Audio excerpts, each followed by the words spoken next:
ஊழியர் கார் கதவை திறந்துவிட சினிமா ஹீரோ காரிலிருந்து இறங்கி கெத்தாக நடந்து வரும் காட்சியை நாம் பல்வேறு திரைப்படங்களில் பார்த்திருக்கிறோம்.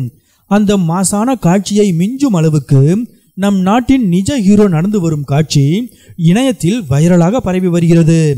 சமீபத்தில் அரசுமுறை பயணமாக ரஷ்யா சென்றிருந்த பிரதமர் மோடி ரஷ்ய அதிபர் புட்டினின் அதிகாரபூர்வ இல்லமான கிரெம்ளின் மாளிகைக்கு காரில் சென்று இறங்கினார். மோடியின் வருகைக்காக வாசலில் வந்து நின்றிருந்த ரஷ்ய அதிபர் புட்டின் பிரதமர் மோடியிடம் கைகுலுக்கி ஆற தழுவி வரவேற்றார்.